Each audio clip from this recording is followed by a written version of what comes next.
Welcome to the Piedmont Triad Podcast. Before I get too old, I'm gonna head down to Muscle Shoals. Baby, you can meet me at the station. Welcome to the Piedmont Triad Podcast, where we explore the weird, artistic, and unusual aspects of the Piedmont Triad area of North Carolina. I'm your host, David Locklear, and you're listening to Part 4 of our 4-part continuing coverage of the Carolina Chainsaw Massacre Festival. On this episode, we have the honor of speaking with the people who started the Carolina Chainsaw Massacre Festival, John and Yoyo McEntee. Both John and Yoyo are loyal fans of the classic horror films, and the couple wanted to do something special when they decided to get married in June of 2021. As the frontman of American death metal legends Incantation and the founder of Ibex Moon Records, John McEntee came up with the idea of having a very metal wedding in the form of a mini-fest to celebrate their big day with closest friends and family members. But even that wasn't special enough. When John and Yoyo went on a road trip and visited the gas station in Bastrop, Texas, the original filming location of the 1974 Texas Chainsaw Massacre film, the missing pieces fell together.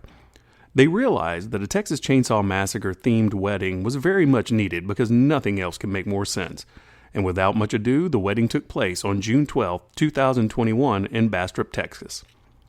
On that special day, the wedding ceremony was officiated by the legendary Mr. Bill Johnson, who played Leatherface in Texas Chainsaw Massacre 2, and Mr. Alan Danziger, Jerry from the original Texas Chainsaw Massacre.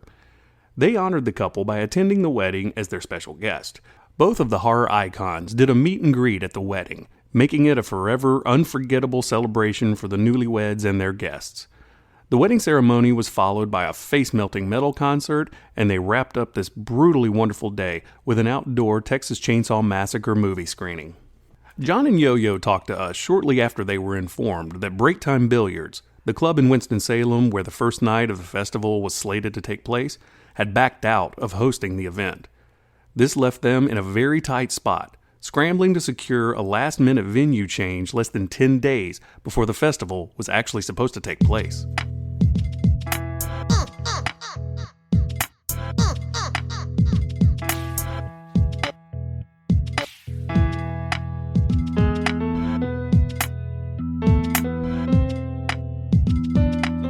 A big announcement this week, the venue change from Breaktime to the Kraken Bar. What was going on there? Well, I got a call from the owner of the Breaktime, and he told me that they could only start the show after 9 o'clock, and we originally were scheduled to do it at 6. They said that there was some kind of complaints about the noise or something like that. I don't know if that's necessarily true or not. I mean, we weren't able to really, we tried to talk to him and tried to, work things out, find a way to make it work, but he just kind of ghosted us. And then we realized we just had to find someplace else. So honestly, I don't know 100%. It's either, he had a legit problem or he just decided he didn't want to do it. I'm not exactly sure because he won't contact us to let us know. Yeah, well, that's at least the courtesy that they could do for you, because this is a week out from the actual date of the festival. I mean, it does seem like that it would be nice if they would let you have some kind of an explanation. Right. Yep. Yeah, it would. So. We tried everything we could. I mean, we called him up, text him, even stopped by the break time to meet him, and 2 times. Yeah, and he just didn't want to talk to us anymore. So I get more of the vibe that he just didn't want to do the show instead of a legit problem. But honestly, I don't know for sure because he won't talk to us. Yeah. Explain it. I mean, how, and if he's going to be like that, then why, we don't want to work with somebody like that anyway. So it's fine, Yeah, and especially if you've got such limited time on your hands, too. It's like, you don't exactly have a lot of time to be dicking around with somebody who's trying to avoid you, too. Exactly. Also, regarding the noise complaint, we were trying to see if we can figure out, like, if we can talk to the neighbors about it. But then, first of all, the first neighbor, that is his own business, and the other neighbor is a dance studio that doesn't even open on the day of the show. So we don't even know who to talk to. Yeah, we tried to kind of figure it out ourselves because it's an important enough event, something we've been planning for a year and talking with him for 8 months. So we figured we would try to talk to some of the neighbors. But, once we found out that his direct neighbor wasn't even open on Friday, it's just like, I don't even know, it just seemed like something else was going on, To me, it sounds like he just made an excuse, but right. we can't say anything 100% because he won't talk to us to let us know. So we could only speculate from our own, observation of the situation. And we did everything we could to try to make sense of the situation and try to keep it at break time. But, if he's not going to even talk to us to even try to figure out an option, then, all you can do is move on, Mm-hmm. Yeah, with something like this, I mean, to tell you the truth, I was surprised that they were okay with such an event, because it being a pool hall, I found that to just be an unusual location, but they have been hosting a lot of rock shows, so I figured, this shouldn't be much of a difference at all, so that really sucks that they bailed on you. Yep. Actually bailing on us after I contacted him about a month and a half ago, and he reassured me 100% that they were definitely going to do it. There was no issues, that, basically we could trust that he's not going to pull the show or anything. Because I kind of, he canceled a couple shows there already. Like this band Cloak that was supposed to play there, he canceled their show and a couple other ones. So I contacted him to make sure that he's not going to cancel our show. And he did everything he could to try to convince me that he's not going to cancel it. And then he basically tells me something, a logistic on the show that our show can't happen if that logistic's there. I mean, starting at 9, when we're supposed to start at 6, mm-hmm. It's impossible for us to alter the schedule at that time. Even if we could, it's not fair to the paying customer, Yeah, we just can't cut 3 hours of the show like that. Yeah, there's too many bands, not enough time to do everything. We don't want to just rush it. We want to give people a good experience. And, in this situation, the best option was just to find someplace else. And after a couple days of going insane, we ended up, Scott from False Prophet brought up the, Kraken bar out in Chapel Hill. And we went there and they were 100% cool with it, into it. And they're pretty much bending over backwards to make it happen. So we really appreciate it. That's pretty cool, and honestly, it doesn't surprise me considering, they host the Kraken Fest, which is, like a big, rock and metal festival, and they seem like the type of place that would be very open to a festival like this. Yeah, and they're really excited about it, and, for us, part of it is we want the people that we're working with to also be excited about it too, We don't want our fest to feel like a burden to any place that's having it, Exactly. Yeah, because I know a lot of clubs, when it comes to heavy metal and hip-hop, things like that they're very leery, I guess is the best word, as opposed to, other concerts like pop concerts or even country concerts. So it's really good that you guys were able to secure a place so quickly, too. I mean, that's... just in my mind, that seems like a logistical nightmare. A week and a half before the festival's going, and you have to change venues. It's just, I'm impressed with the speed and accuracy with which you guys did it. So congratulations on that part. Well, was a lot of people that helped us out with it. I mean, we contacted all the bands or most of the bands on the show to try to get suggestions on where to do it and stuff, and. It was basically just like this whole last weekend, we just had to go crazy, checking out as many places, talking to people, trying to get it to happen. And, most places are booked or just not interested in doing it.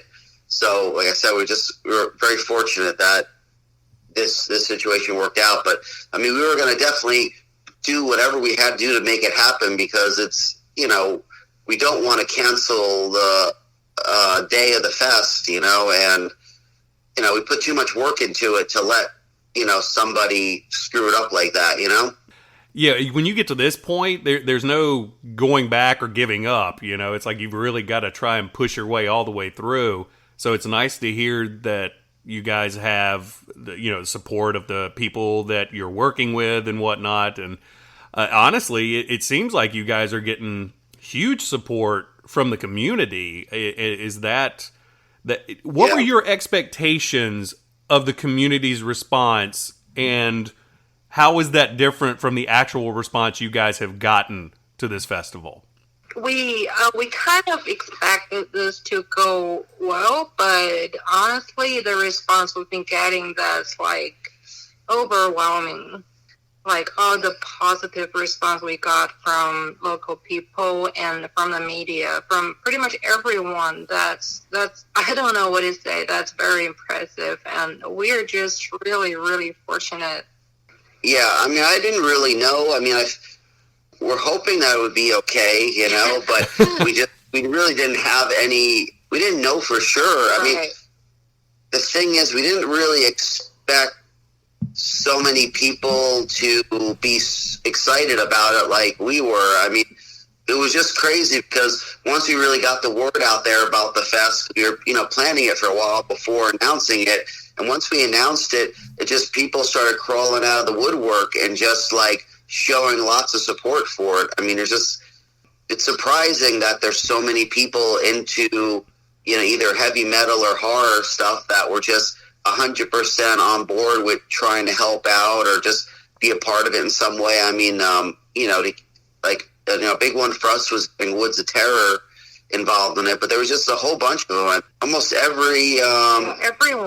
Yeah, it's like everyone that's associated with, either horror, sci-fi, or heavy music in general, just are 100%, behind us, which is great, because it helps us to deal with issues like this, and people have been so gracious as far as like the, just the fan base that's coming out, is that, they totally understand the problems that we're going through, because it is our first time doing it. And even though there's a lot of people that are super cool and super supportive, you got to weed out the bad apples, and, that's part of, the learning experience, and we're learning now, like which venues to work with and which venues not to work with and what people. But for the most part, it's been great. It was just unfortunate that a key person to making this happen happened to be a bad apple, Yeah. Well, that's one of the things I understand about this situation is when I was younger, I would have a very naive belief that people were going to do what they told me they were going to do.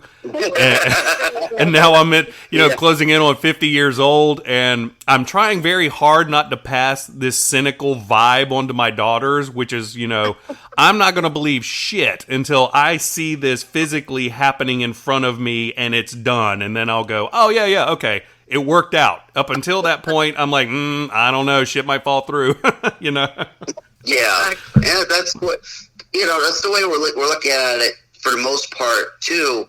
I mean, any people that are involved in this, where we basically, if they want to do something, they can, but we're not going to push anybody to do stuff that they don't want to do, and it's one of those things where we really want people that are, if they're going to help out with something or make something happen, I want them to do it because they want to do it, not to feel like we're, forcing anybody into doing it, and I'm fine with it. If someone, Yeah, you don't have to do it if you don't want to. If you're interested, that's totally fine. But just don't do stuff like that. Really? Yeah, with the break time, it's like if they didn't want to do it, all they had to do was tell us they didn't want to do it early on. It wouldn't have been a problem. You know, I don't understand why they do. Yeah. Why even say you want to do it and then not do it? I mean, it's only in their benefit too, because I mean they're making money. It's not like no, it's not. They're not doing it for us. Yeah, I mean, you know, it's crazy. But that's the way it goes. Yeah, and by doing this, I just don't get it. Like, by doing this, what do you get out of this? Right. Well, you know, maybe they were scared because, you know, all of this death metal stuff, maybe they think we really believe it and they're afraid we're going to like sacrifice goats and shit while we're there. But he knew about the fest and he knew about everything early on. So it wasn't like, you know, it wasn't like a surprise to him, you know? So that was weird about it. Like I said, if people aren't interested, it's fine. Just say you're not interested and, you know, we'll move on or whatnot. We don't want to do it with somebody that is worried about, you know, whatever they're worried about, you know? Mm-hmm. Yeah. Whatever their reasons might be, it's just, it's frustrating, especially considering that, you know, you guys were trying to plan this far out the way you were doing, trying to have plenty of time to, you know, make sure that there are any kind of problems, anything that you might encounter, you'll have plenty of time to fix it and whatnot. That sucks. I mean, I'm glad, again, like I said, I'm glad you guys were able to straighten it out, but I can't even imagine the frustration you would feel going to bed at night, just like, motherfucker, you know. That's how I would be anyway. Yeah, I mean, we're obviously super pissed about it, but you know, we got another place to do it, you know, the Kraken Bar, and we're just focusing on getting that, you know, organized and having that be, you know, we're looking at the positive in the situation because there's way more positive stuff in this whole situation than, you know, the fact that break time shit the bed pretty much. Yeah, and it really sucks because we already had our event shirt and their merch printed. Oh. Yeah. Oh, I didn't even think about that. That sucks. Yeah. What a bummer. Well, maybe it'll be one of those weird little collector's items now when you hear about, you know, coins that get stamped twice and they're put in circulation and they're worth a lot of money because of the mistake. Yeah. Well, yeah, one of the things that I really hate about the break time thing falling through was I liked joking with people that I lived close enough to break time that if I got blind drunk, I could stumble my way home and I'd still be fine. So I don't think I'll be doing that from Chapel Hill. That'll be a long summer. Yeah. Well, you know, one thing I've noticed on the itinerary with everybody that you've got playing, you know, all the bands you've got coming, and you've got all the people from the horror movies and whatnot. Nobody, it seems like that lineup has stayed firm. Is that true? Is everybody still pretty much on board, and you're still good to go on that front?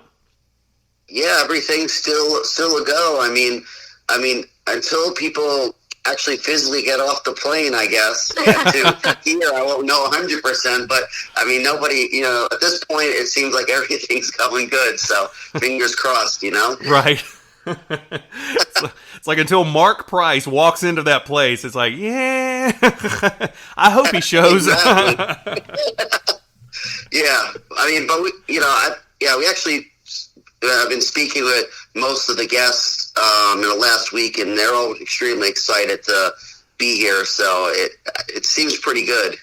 Good. I'm pretty optimistic. That's awesome. I'm really, I've said it before, I'll say it again, I'm really excited about it. My daughter, she goes to high school. A friend of hers is going on a cruise this Saturday, and my daughter showed her the flyer for the Massacre Festival, and this girl was so pissed because she wanted to go to this instead of go on a cruise. We're talking a teenager. This is amazing.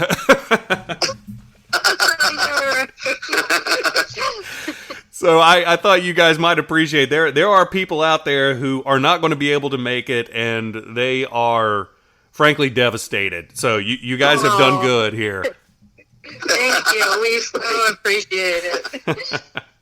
Now that you've got the Kraken Bar and you guys are going to be playing at Arizona Pete's, one of the things I did want to ask you guys about was the Chainsaw Jam at the end of each night. What should people expect from the Chainsaw Jam? Why should they stay late into the evening and be a part of this?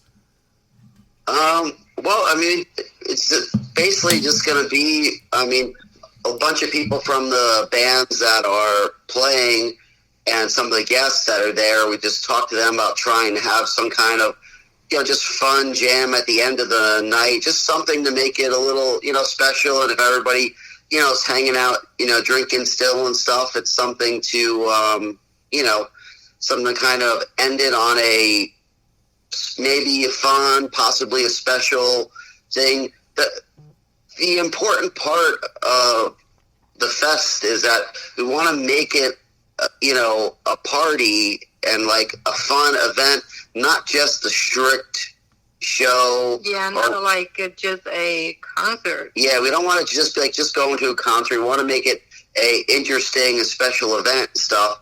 And adding stuff. Well, on Saturday you don't have the jam, but we have like kind of just an after party. Then for Friday we have the Chainsaw Jam. And we just want, like I said, we just want to do something that's kind of lighthearted and kind of, fun at the end. And, a lot of times at the end of the night, people want to still just hang out more. And a lot of the venues will just kick you right out as soon as the last note's played or the last band. But here, everybody can kind of hang out more. And there's going to be, a bunch of the, horror celebrities and band members there that are all going to be just hanging out with everybody too. So we just want to make it a fun vibe. And by having, a little jam thing going on that night, I think it's kind of turn it into almost like a jam night at a local bar or something like that kind of vibe, Mm-hmm. Yeah, are any of the non-musicians, like the horror movie people, are any of them going to be jumping in and jamming that you know of? Well, I mean, I can't really say. I'm not going to give anything away with what we're doing, but everyone's invited to contribute to it. If they feel comfortable. Yeah. Well, I won't. I'll sit off to the side and nod my head if that's all right. I mean, I don't think that it's going to be tough. I think to get John Dugan to, sing a Metallica song or something with us. But, I'm sure we can figure something out with some of the guests, You could just like fuck with him and ask him to sing "The Memory Remains," just like a shitty Metallica song. That'd be fun. Well, speaking of poor John, I was going to talk to him earlier this week, and he had some kind of car problems. I don't know what happened, but he emailed me and said that his car conked out on him or something, and he was having to fix it up. I can't remember exactly the details, but he was going to chat with me, and man, things fell apart on his end. So I'm looking forward to meeting him, since I thought I was going to talk to him. Now I'm like, okay, well, I'm going to enjoy just sitting down and actually seeing him in person at the festival. And that's honestly kind of a bucket list type of situation for me, considering the original Chainsaw Massacre is one of my favorite horror movies. Yeah, I agree. It's really awesome to have somebody from the original Chainsaw Massacre, because so many of them have already passed, so it's not even an option to get them, Right. So it's really nice to be able to have a connection with the original, for us especially. Oh, yeah, because, was it Gunnar Hansen and Marilyn Burns? Gosh, I forgot who else, but so many of them passed away. It seemed like Gunnar Hansen passed away a while ago, but I don't know. That was such a big one for me. It feels recent. Yeah. It's been a while. Well, I realized. I mean, I guess I know some of them I never really realized, but once I went to the gas station, they have a kind of a memorial there. You're just like, holy crap. It's like, you know, more than half of the crew is already, I mean, the actors are already passed away, you know? It's crazy. And a lot of them weren't even that old. Yeah, that was Marilyn Burns in particular surprised me because I don't remember how old she was, but she wasn't, you know, elderly by any means, and so that was kind of startling when that happened a few years ago. Yeah, I know. So with Right, always sucks. Oh, I'm sorry. Go ahead, Yo-Yo. Sorry. No, I'm done. Oh, well, I was going to say, you guys, yeah, you mentioned the gas station in Texas. So you guys got married there, and what was your experience with the gas station? Are they very proud of the heritage that they have and that they have had on like generations of people? Are they impressed with the fact that they are still so popular all these years later? Yeah, I mean, they're definitely really proud to have it. I mean, the people that bought the gas station bought it, you know, with the intention of trying to, you know, keep the legacy of the Texas Chainsaw Massacre alive, you know. So they're really great. I mean, we have nothing but great things to say about all of them, you know, there, and just, you know, the place in general was just super cool. I mean, everything was, I thought it was a great experience. I mean, we visited there and we just thought it was so cool. That would be great place to have our wedding at, you know. And when we told them that, they were just totally down with it, which is great, you know.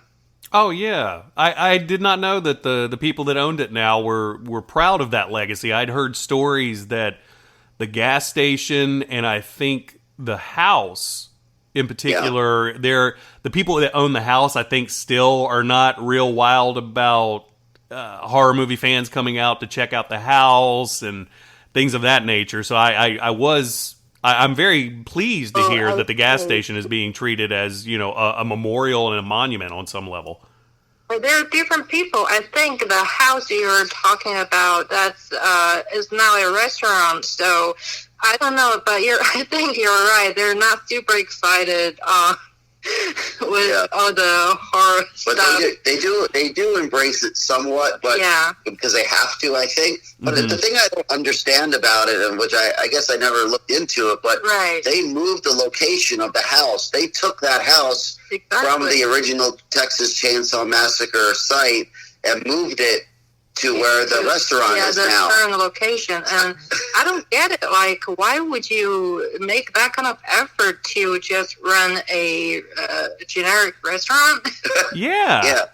Oh. I mean, we ate there. I mean, the food's good, but, you know, we went there because of the Texas Chainsaw Massacre, not because we wanted to, you know, a bite to eat. But they do have a few, like, Texas Chainsaw Massacre related merch and stuff there, but overall, I don't think they take it as a super big deal. Yeah, I know. What's his name? What's that guy? Myers House guy here. Kenny, yeah, from Myers House. I know he does a overnight stay at that house in Texas, like kind of like. I don't know if he rents it for the night or something, but you could like go to the Texas Chainsaw house, watch the movie, and kind of, you know, sleep over the night. I'm not exactly sure the whole scene, but I know they, you know, so they do embrace it somewhat, but not much. Yeah, not much. You know, it's like a little side thing, I think, of it for the house to make money, but. It's not, you know, the main thing is a bar and a restaurant. That is crazy to me to think that you would own that and not just lean the fuck into it. I would have Leatherface as a waiter. You know, it would. I'd have shit on the walls. I would lose my damn mind. I would have so much fun with that. I can't believe they're not doing that. Yeah, of course, I know. Yeah, but the couple that own the gas station, they're like super horror fanatics. Yeah, they actually have a horror convention that they do down in oh yeah, the Cult Classics. Cult Classics, yeah, and was it Texas? Yeah, Bastrop or whatever. Uh-huh. Oh, Yeah. that's cool. Well, did you guys tell them about this festival? I'm sure you did. I don't know if we did or not necessarily.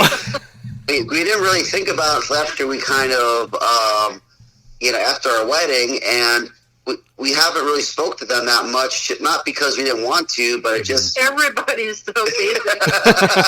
Hopefully they're cool with it. Hopefully they're not bummed out about it or something, Oh, no, I would think they would absolutely love it. I would think they would just be like, hell yeah, let's spread the word.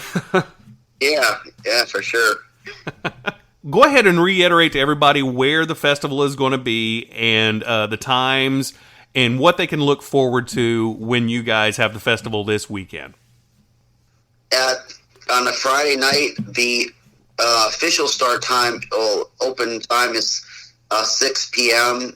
And and then for the Saturday, start early. For us, it's super early at 12 noon, and we're just going to have mostly from 12 noon to 5 is going to be the most of the con portion of it, where we're going to have people get stuff signed and take photos with the celebrities and stuff. We have Michael Strider. Is going to be there in the Jason Voorhees from Friday 13th. I think he's 7. Wait.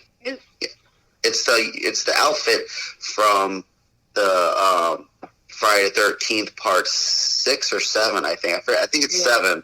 Is the he has. So he's going to be taking photos of people with that. There's definitely going to be a lot going on. Then we have just a bunch. They have the band starting at 5 o'clock, and some of the sets that we're playing are going to have special guests in them too as they're going on. And pretty much it's going to just go on until about 2 in the morning, or until everyone just gets so tired that they want to leave. We're wasted. Wasted, yeah. Yeah. Now, with the horror movie con part of the festival, a lot of festivals, it's one of those things where like you pay a certain amount of money to get a signature and photo and whatnot. Is that something people should plan for as well? Most of the guests are not charging for signings. John Dugan is, and I'm not sure if any of the other ones are necessarily, but I know he is. That was part of our deal with him. Mm-hmm. But as far as like Mark Price and some of the other ones are just going to be more than happy just to sign stuff and take photos, just as a courtesy. And also Mark Price will be doing his comedy act from about 8 till approximately 8:30 in the show too, which sure going to be something special, definitely something different for a fest like this.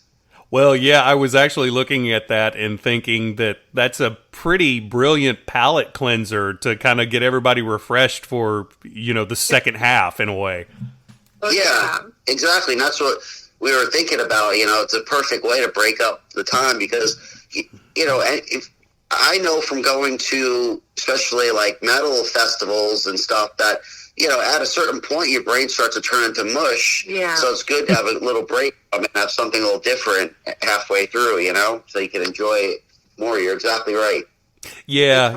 I think that was a great idea on your part because I'm the same way, after a few hours, even as much as I love this music, you do kind of get inundated almost.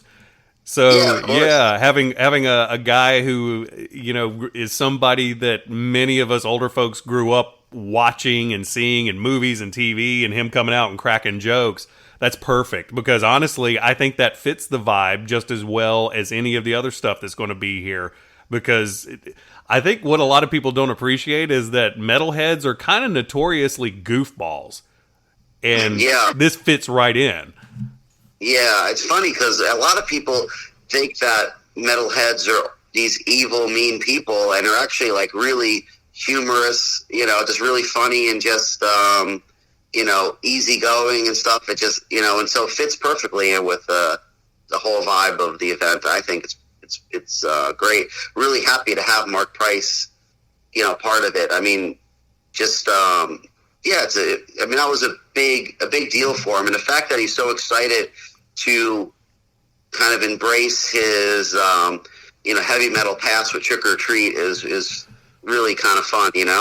Yeah, and I bet for a guy like him, as much as he seems perfectly fine with being known as Skippy from Family Ties and whatnot, it must be kind of validating having a character that's almost completely opposite of the one he's known for, and people still love him for it.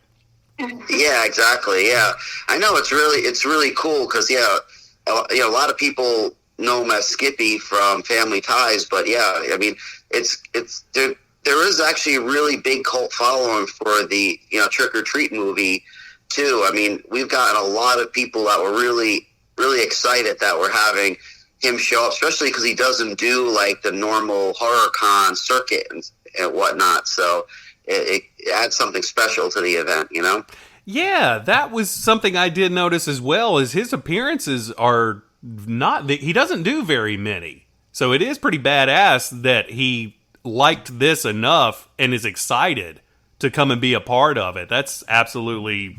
I mean, to me, that's a direct showing that you're doing something correct.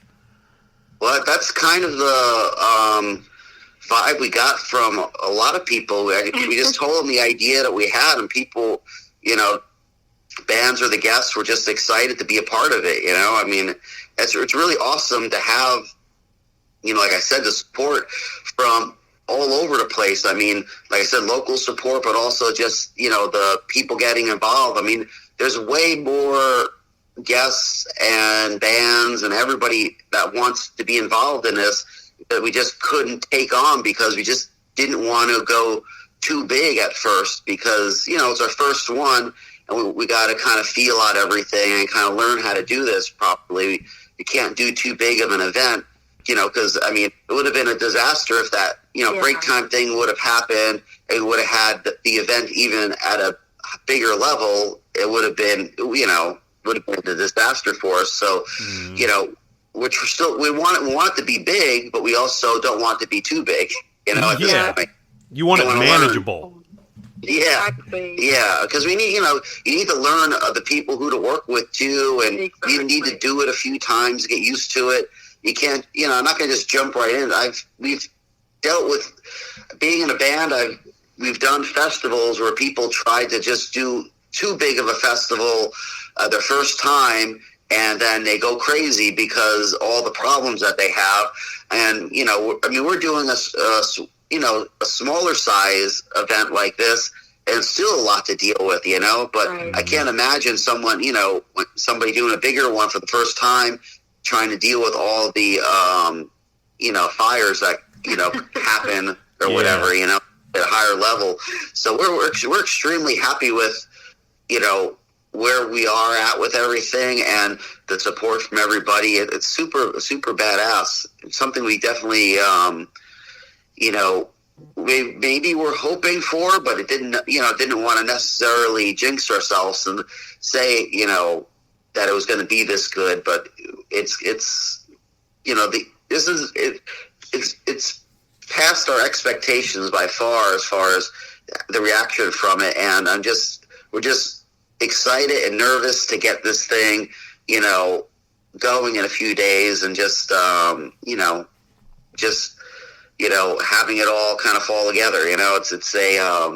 It's nerve wracking, but also going to be super rewarding. Yeah. I'm not entirely sure how you're going to be able to rest for the next couple of days, and I'm frankly pleased and surprised that you had enough time to chat with me so close to it. So thank you for that. I appreciate it because I know that you guys have to be going out of your minds at this point. I'm sure I would. Yeah.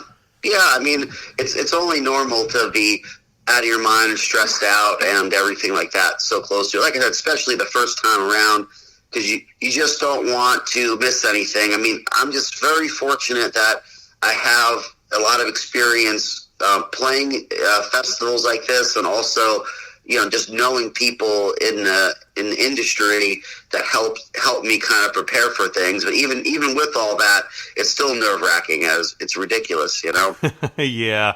But I mean, like you said, with the experience of being in a band for as long as you have and being on the road and whatnot, that probably helps you guys pick up on little tells and just little details that a lot of other people probably wouldn't pick up on, that would help you avoid, I bet, a great deal of problems that first time festivals do experience.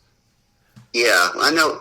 Yeah, I mean, we know the importance of making the all the entertainment that we're hiring for the show to make them as happy as possible, make sure that their time here is enjoyable too, because that's also very important. It's not just the people coming to the show. Of course, you want a great event for them. We want the people that are playing the show to, remember this time as a fun time, in their life, a festival that maybe they'll stand out as one of the better experiences for them. So it's multi-level. A lot of people don't look at the fact that we want, that we want everyone to have a good time, not just the attendees there, Mm-hmm. Yeah. Oh, yeah. I mean, you want it to be a positive experience for everybody because, when, the people who are participating in this kind of an event, word of mouth is very important. So, the word of mouth being, this is a great thing to play, then, that goes a long way for you guys, I'm sure. Yeah. Yeah.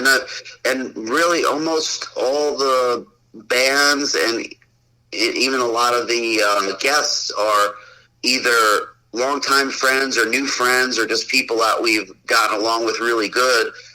We met, some of them we just met from this situation, but everybody's been really cool and just trying to keep it on a very friendly, we'll say Southern hospitality kind of vibe for everybody, I'm so glad you guys are doing this, and I'm so glad that this event has brought people out and shown that there is a demand for this. I had always suspected that, in this particular area that there would be some kind of a demand.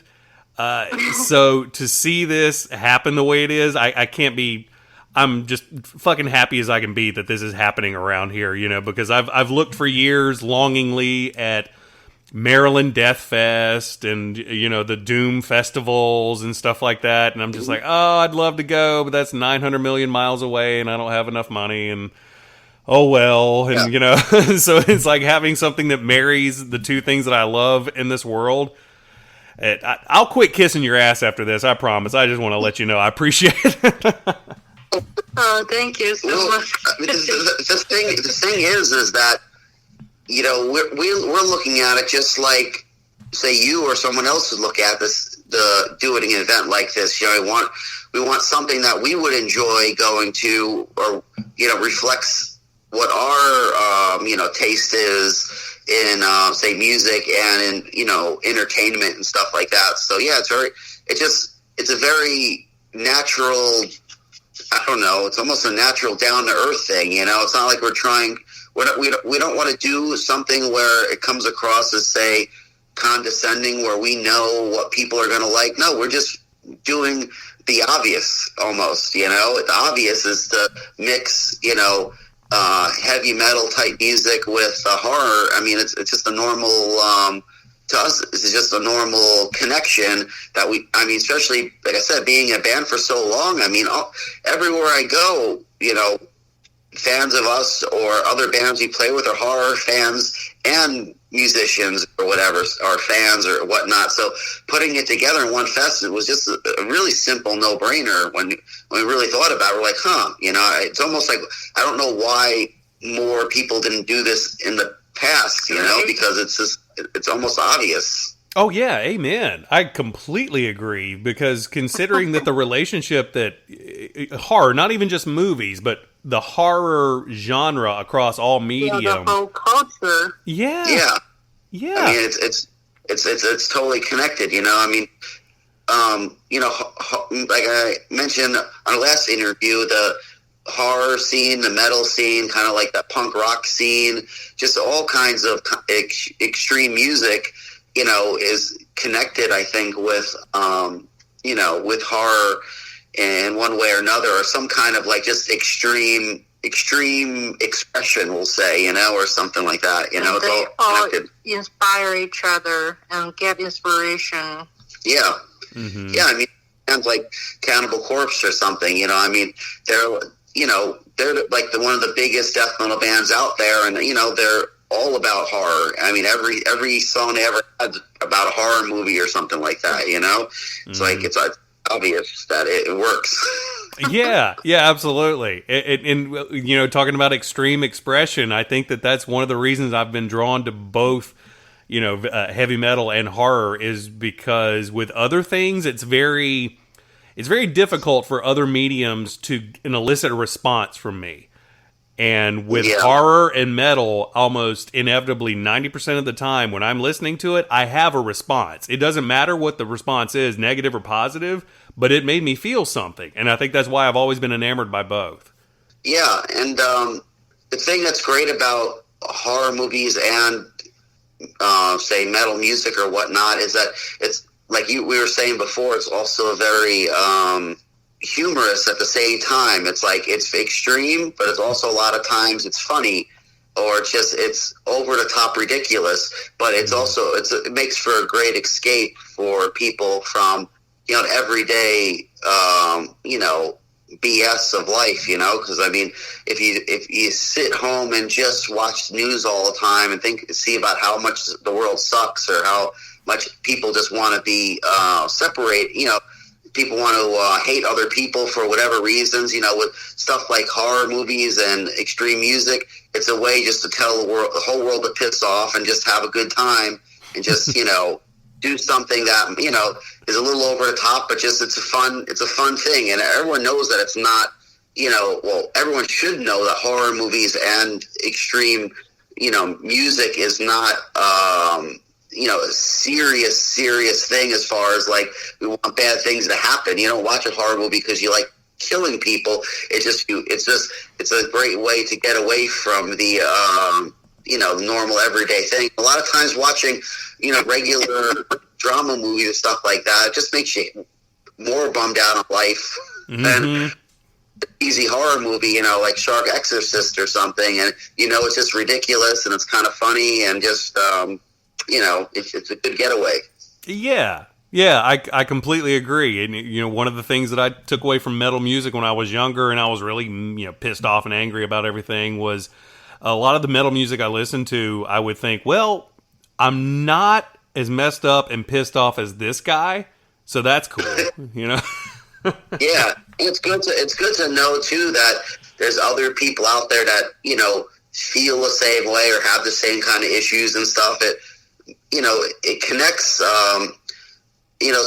Especially for me, like horror and the metal world kind of connected all the people that just were outsiders from the norm, and there's a lot of us that are outsiders from the norm, but maybe when we were younger in school, we didn't know that there was so many other people out there that, believe in the same kind of stuff or have the same struggles in life and stuff. And the metal and horror world is what, connected me with a lot of great people and just, made me feel like I wasn't, the only one that, felt like an outcast or something, Yeah, I agree. That was a big eye-opening kind of realization for me when I was listening to heavy music, was finding out that a lot of the people that listened to the same type of music, they were afflicted with the same sort of issues that, gnawed away at so many other people that, made you think that you were the only one feeling it. And then it's like, oh, no, there's a whole area of people who are exactly like you, and you can be who you are with them. And that was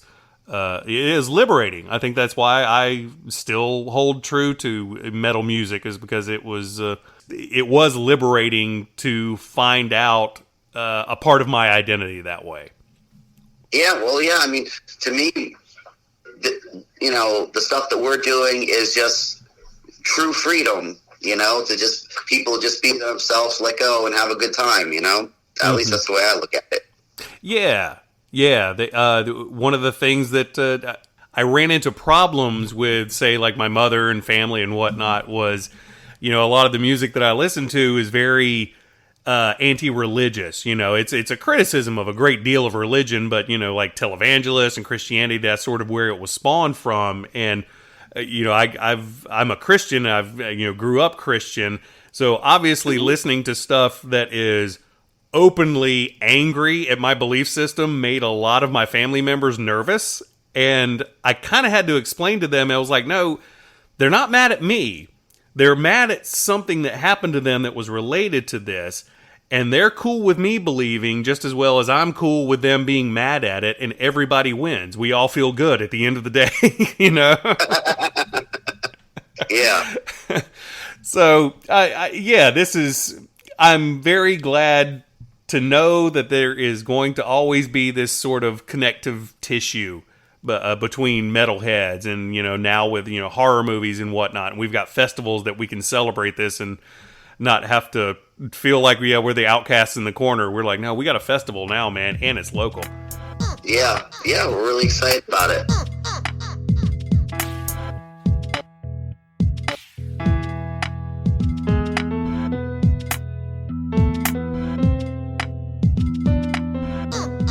So that's going to do it for this episode of the Piedmont Triad Podcast. I want to thank John and Yo-Yo for talking to us for a few minutes. Not only talking to us, but for bringing the fun of the Carolina Chainsaw Massacre to the Triad. You can still grab tickets at Hippo Records in Winston-Salem or Greensboro, or they can be purchased at the door if there are any still available. Also, make sure to go and check out the Carolina Chainsaw Massacre.com. Check out their social media pages, Instagram at Carolina Chainsaw Massacre Fest, and Facebook at Carolina Chainsaw Massacre. Also, a big thanks to Matt Smith and the Cowboy Spankers for letting us use their tune Not Tonight as our theme music. Make sure to go and check out their Bandcamp page. Also, thanks to my friend and artist Brian Falk for all of the great logo artwork he's done for us. And a big thanks to you for listening. Make sure to subscribe to the Piedmont Triad Podcast and leave us a review on Apple, Spotify, Stitcher, iHeartRadio, YouTube, or wherever the hell you listen to podcasts on. And follow us at Instagram at Piedmont Podcast or Facebook at Piedmont Triad Podcast. Also, be sure to check out heavy-vinyl.com, our online rock and heavy metal vinyl website where you can find and grab new metal and rock vinyl releases, as well as listen to all of our Piedmont Triad podcast episodes. Until next time, Triad. She keep on moving. You're like the devil when the sun goes down. Stay away from me. Well, I'm too far gone. There ain't nothing here to see, babe. So you best just move along.